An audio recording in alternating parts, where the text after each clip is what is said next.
is also all countries that used to come to Nairobi for diplomacy, from South Sudan, Ethiopia, or rather for conflict resolution, they stopped doing that. They now go to Arusha, they now go to Saudi Arabia, the United Arab Emirates. They completely stopped doing that. And I think this breakdown in credibility of Nairobi as a mediating power, I'm not going to say it started during Ruto's time. It may have started during Uhuru's time, but it totally fell apart during Ruto's time, where no one in the region sees Nairobi as a neutral place where they can come to solve these disagreements. He's a very vindictive man. He takes things personally, and a young activist sitting out of his bed sitter in Kawangware writes something on social media, and he sends, the army after him, or the intelligence service after him. You can imagine how he feels being embarrassed on the international stage when he's trying to set up Kenya as a regional arbitrator and power. So I think there's a personal motivation there. If it was me sitting in that position, I would want to get back at these people for embarrassing. So that's, I think, on the personal side. On the geopolitical side, which I think is what is more likely, there was a meeting recently with some Arab League countries who are heavily invested in this South Sudanese conflict, and I think he's been sitting for a while on this decision. I don't think this is something that he jumped onto just suddenly. I think he's been sitting on the decision until last week, sort of tripped the switch. If you ask me, I think that's what happened. I think he'd been sitting on the decision to show public support for the RSF, but he had, he didn't have sufficient impetus to do so. So when there was a personal slight, he did what he does best, which is lash out.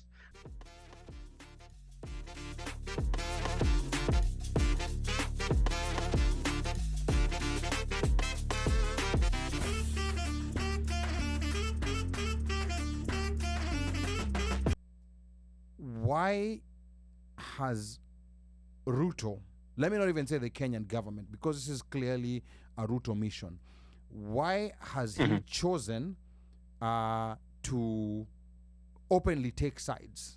Because Kenya historically has known to be neutral, even in situations where we were not supposed to be neutral. But Kenya has known to be neutral, and it has known to be this place where conflicting neighbors come to solve their differences. But here, he clearly picked a side, because the other side is the one that was officially holding the government. They were the ones who had the ambassador, the embassy, because as we speak right now, Sudan has recalled their ambassador. And in diplomatic code, recalling an ambassador is one step towards cutting diplomatic ties.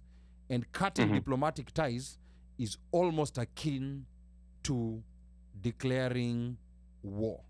So what specifically does, what is in it for Ruto? Or what is it in it for Kenya for us to take this very risky geopolitical move? Dr. Angusi. Yeah. So there's a couple of theories, and I think most of us wish we could be in the head of Kasongo, figure out why he does what he does, right? Most of us, wonder why he makes the decisions he makes, which hopefully will be strategically good or helpful for Kenya, but also for our regional partners. But I'll tell you what I think. So, first of all,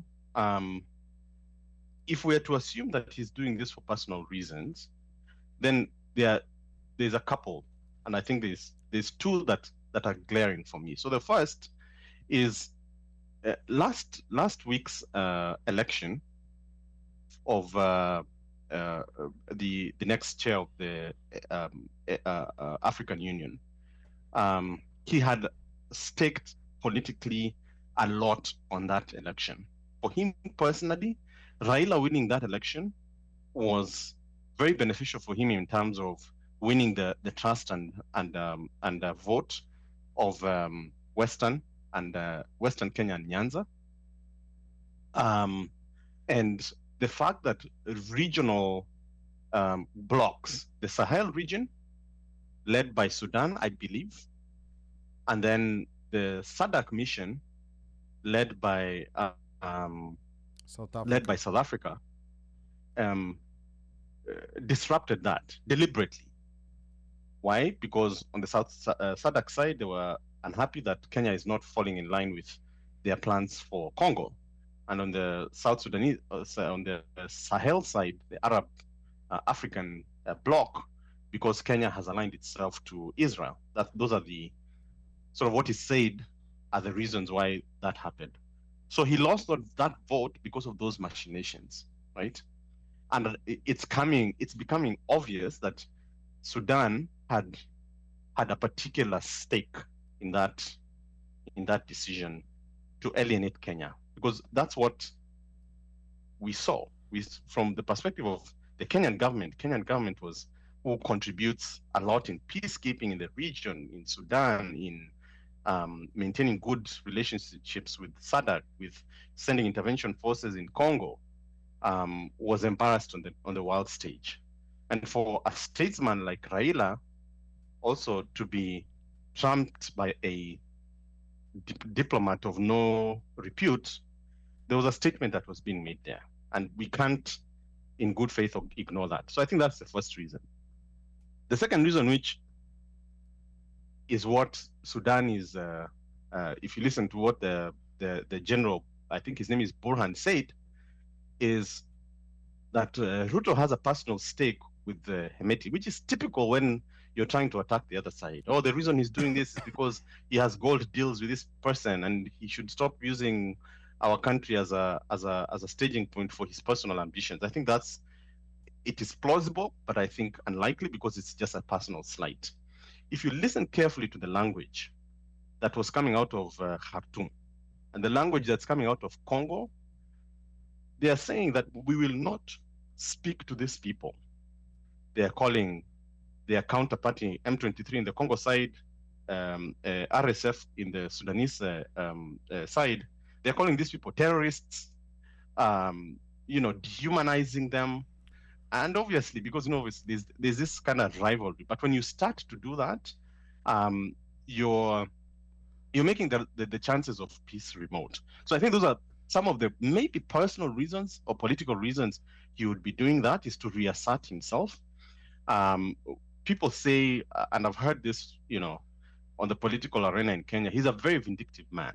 He takes things personally, and a young activist sitting out of his bed sitter in Kawangware writes something on social media, and he sends, the army after him, or the intelligence service after him. You can imagine how he feels being embarrassed on the international stage when he's trying to set up Kenya as a regional arbitrator and power. So I think there's a personal motivation there.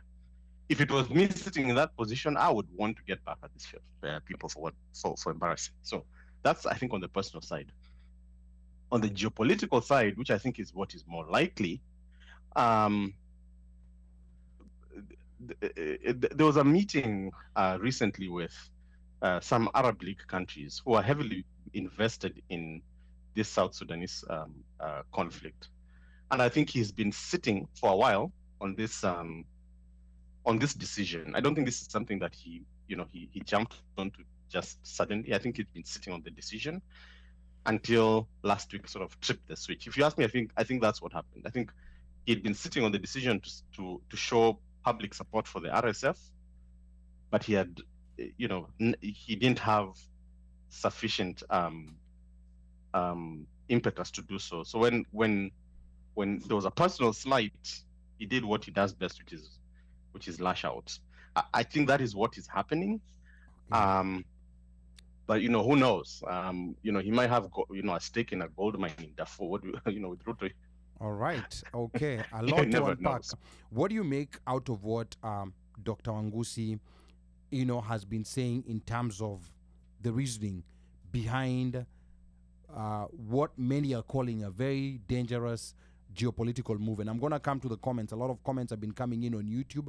I'm going to be coming to your comments shortly. But DJ Moshfire, what's your take on this? Is this something that you had an idea of, or what is it, that light bulb that has lit in your head from what Dr. Wangusi has been talking about? Omosh. Asante sana, Daktari. So, listening to him break it down on the RSF, the whole Janjaweed thing, Sudan, South Sudan, and the power struggle from within, and then also the regional effect and how it's also then trickled down coming back to Kenya.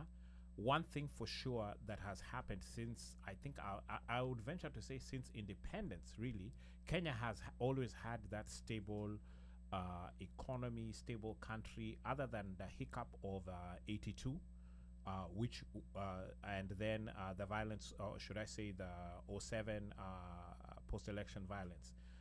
We've really had a steady hand in terms of our folks. Everything has been A-okay, and Nairobi, aka Kenya, has been that place that you always go to for refuge.